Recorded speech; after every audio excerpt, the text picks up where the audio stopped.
Well, those board games are not going to deluxify themselves. So it's time for another volume of 3D printed upgrades.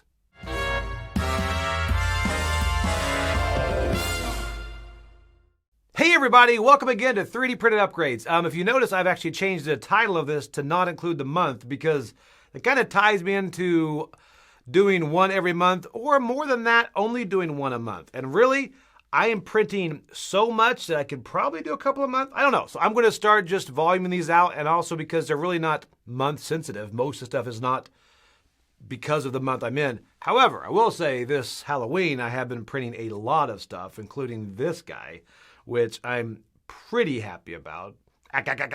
You know, greatest movie of all time, let's just be honest. So anyway, that was printed my P1S. Before we get into what we're printing, a couple of things. Keep the ideas coming. I am getting a lot of emails from you guys about what to print.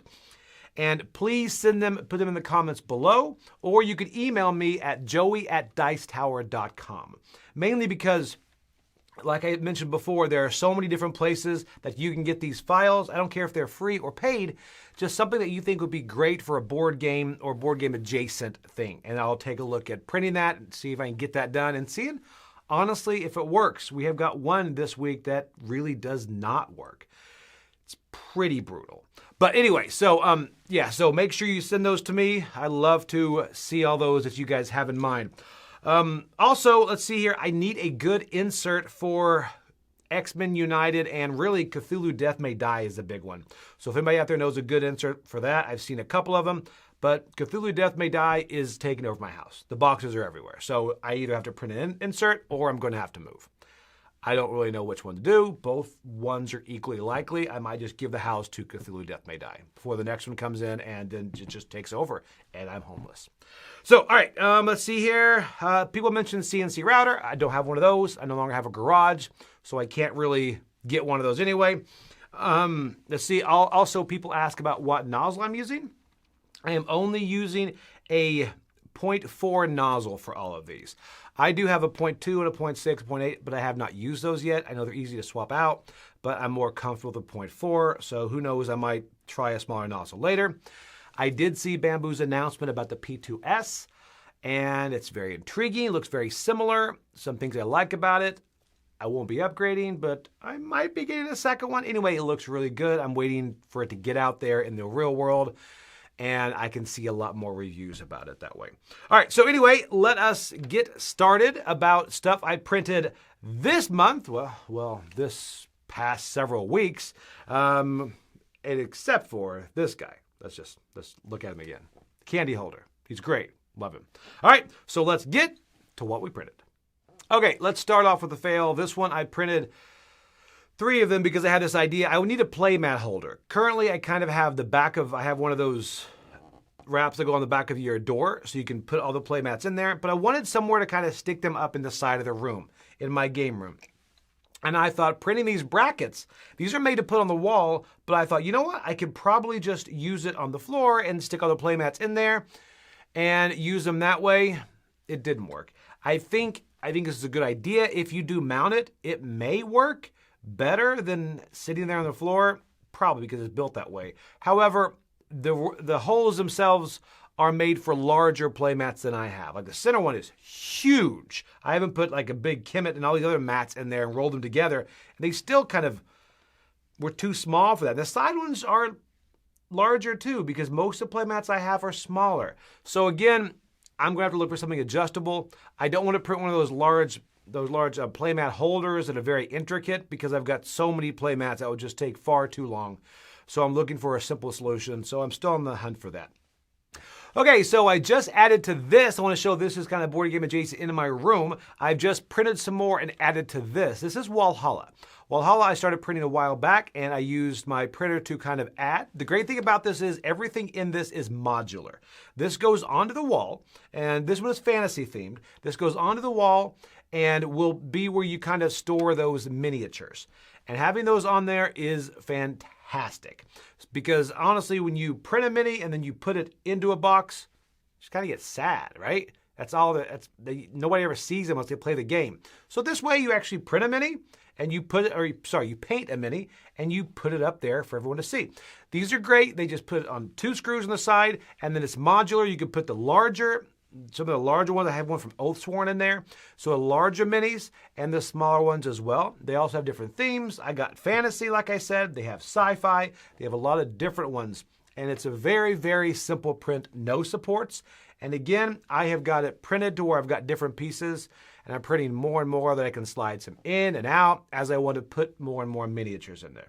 What I've actually done is I have some friends that paint, and I always ask if they'd like to paint a miniature for the wall. So I give them one, they put it up there, kind of sign the bottom, and it's kind of cool to see all those different miniatures and stuff and different paint styles up there. So I mentioned this before, Walhalla, but I wanted to show it here in case you guys are looking for something similar, in case you have some painters out there. This is a really, really fun way to show it off. And again, the back is something I painted. I'm not a good painter.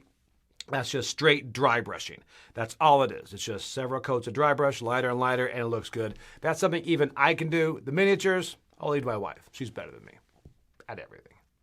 Okay, so I always want to put in some dice towers in here because I love dice towers. And this one is probably quickly becoming my favorite dice tower. Before I show you the dice tower, this is from probably one of my favorite designers of all STLs. I've followed her for years, for Fate's End, and she does a great job. Started off with the dice towers, then she started doing dice jails, does these tankards that kind of hold drinks, and they're also dice towers. It's pretty incredible. And on top of that, most things, I don't know if it's everything I printed from her is support free. That is a huge, huge thing, especially when you talk about these intricate things that any support that you break off could break that piece. That is massive. Anyway, this one I printed has become one of my favorite dice towers, and other people too, when they come to the house, they'll grab a dice tower. They grab this one. This is a Hobbiton, a Hobbit hole, kind of Hobbit house dice tower. This is incredible. Again, this is no supports on this. This is just insane. Like I said, every time it's sitting on my shelf, someone games, they want to use this one. It feels so good. This all prints in one piece, and I think the fence is another piece that you can put on if you want to keep the fence to kind of corral the dice so they don't just roll over the table. It's fantastic. And we're going to be painting it soon.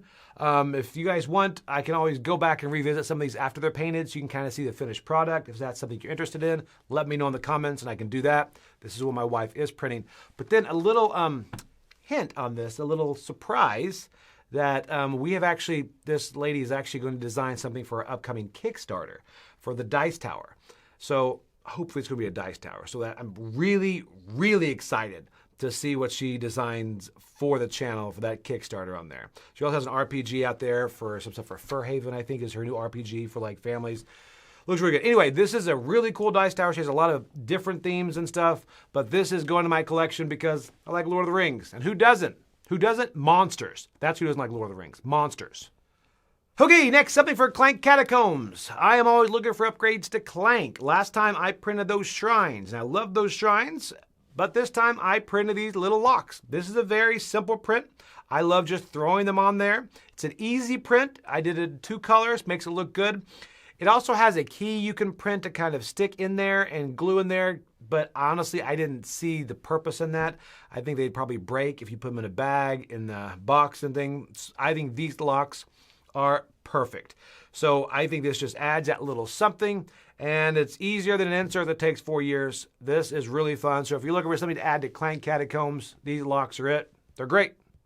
All right. I love this one. This one is an insert and a kind of addition to bomb busters. I love bomb busters. Now, bomb busters, the ones that hold the tile, they're fine, the ones that come in here. But the original ones, you have to kind of point and say that one. They're like this one, that one, this one, that one, this one.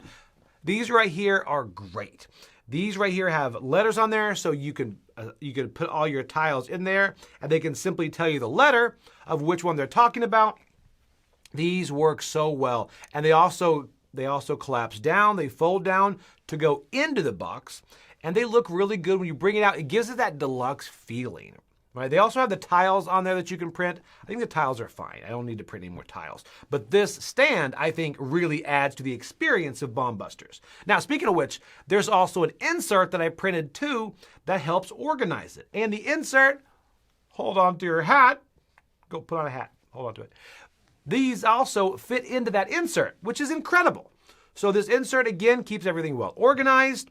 So when you pull it out, it hits a table quicker and easier. It makes setup a breeze, and I really, really love this. This is really good. Again, I use a 2-color one with an AMS on here. I'm pretty sure there's a non-AMS, which is AMS is the color switcher. So if you just have a 1-color 3D printer, it's fine. You can always paint the numbers or you don't have to. But this is fantastic. So if you like Bomb Busters, like a lot of people do, this is definitely a print to look at, whether you just want the stands or whether you want the insert. All right, fine. We're looking at another game that I've been tricking out a bit lately, Heat. I printed something for Heat last time, and I'm just going to keep upgrading my Heat. This is it. So this one right here, I printed these speed limit signs. Now, the speed limit signs are probably, it's funny how people at the office are like, those aren't needed.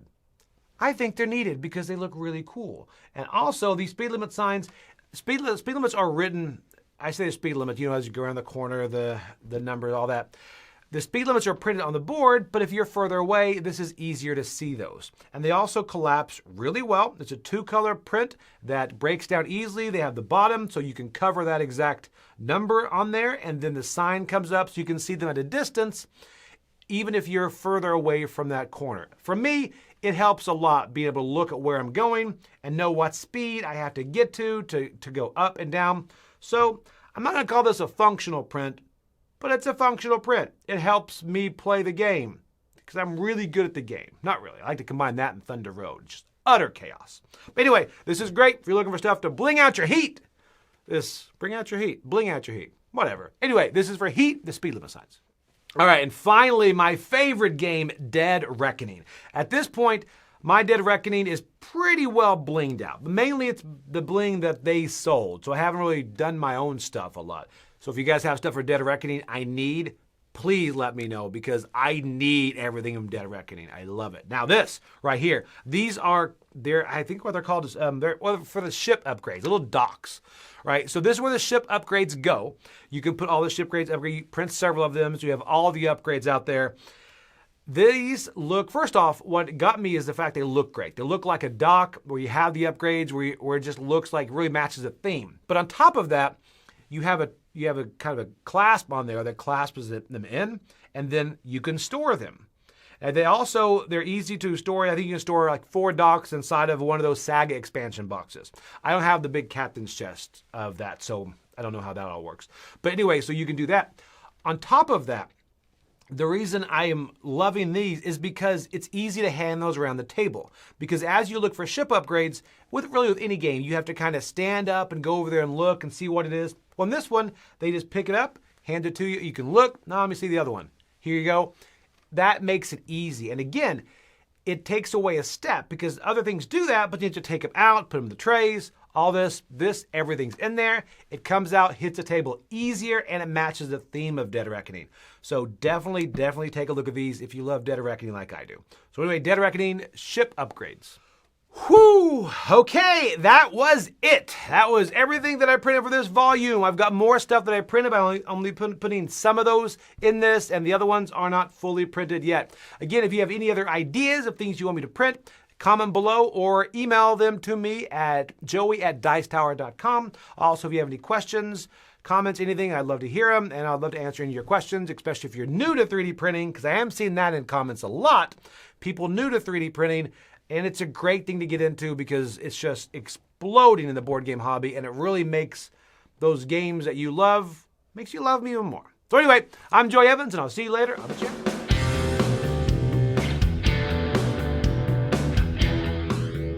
Hey folks, thanks for joining us for that video. If you haven't yet, like the video, subscribe to the channel, and hey, make sure you check out what's happening where I'll cover an app on an iOS or a Switch device, and you can check it out along with me. Thanks very much. You've been watching The Dice Tower.